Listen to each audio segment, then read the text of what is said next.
Hello, and welcome to our new segment. This is Sunday Brunch, and I'm Jace. And I'm Jordan. And this is Potato Doodle Productions. And we'd like to start this segment by telling you a little bit about it. So, me and Jordan are both members of the Church of Jesus Christ of Latter-day Saints. Mormons. Yes. And we'd like to share with you just things that we feel. For example, today's segment is about good versus evil. And we'll be sharing a few scriptures and referencing from the Bible. And so we'll just start. Good. Everyone knows what good is. We all have a conscience. So, for example, I could tell Jordan right here that he's like a slimy sleazeball son of a gun, and I would know, like, man, that wasn't the right thing to say. Like, that wasn't so good. I'm sorry, Jordan. But we all know what's good. For example, another commonly thought of thing when people think of is chivalry, like opening the door for a woman or Young lady. Yes, young lady, or helping an old lady cross the street. The same thing applies. Helping people, doing selfless service is one of the greatest things that you can do to help increase your ability to do good. And also there's evil. For example, people rob banks, people kill, and it's never a great thing. People feel lost, people hurt. You can tell what evil is. There's also definitely a definitive feeling what evil is. But what we kind of want to tell you guys today is, and challenge you guys, is to be good. We want you guys to be like a light unto the world and show how good you guys can be this week. And we have a scripture reference to tie it to. It is Matthew 5:14, and it says, "Ye are the light of the world, a city that is set unto a hill, and cannot be hid. Neither do men light a candle and put it under a bushel, but unto a candlestick, and it giveth light unto all that are in the house. Let your light so shine before men, that they may see your good works, and glorify your Father which is in heaven." So, what the scripture refers to is just to be a light in the darkness which surrounds us today, with all these evil things that we see everywhere, like the women's underwear section in Walmart. We want you guys to really show your good this week.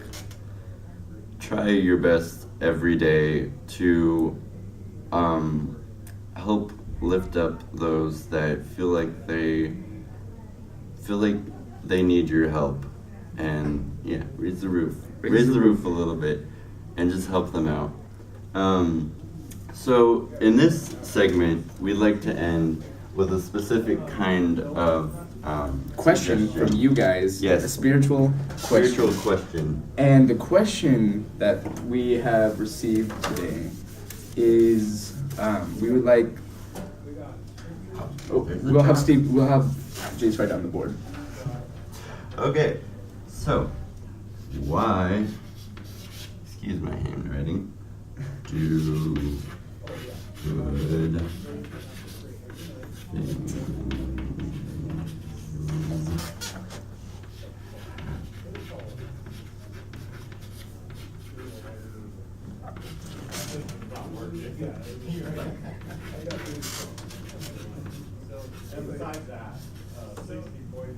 The question reads, why do good things happen to bad people? And that is not right. The actual question is, why do bad things happen to good people?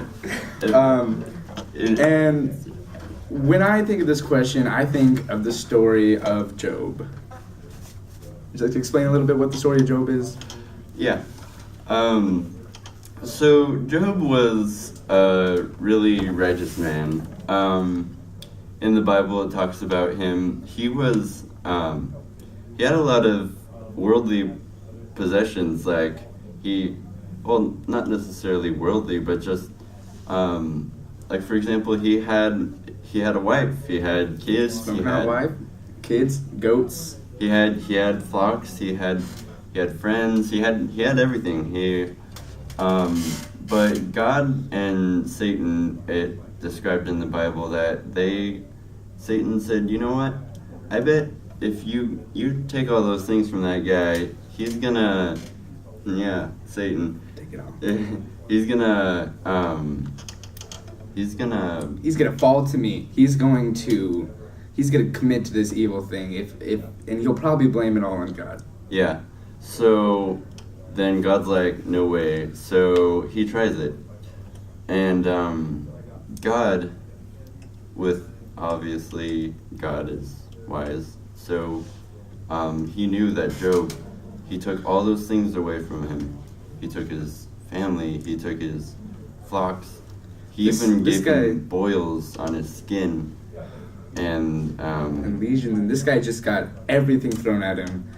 And his friends left him and told him that he should curse God. Even his wife left him and said, why aren't you cursing God for all these horrible things that are happening to you? But yet Job stayed faithful, and he said, I know that my Redeemer liveth. And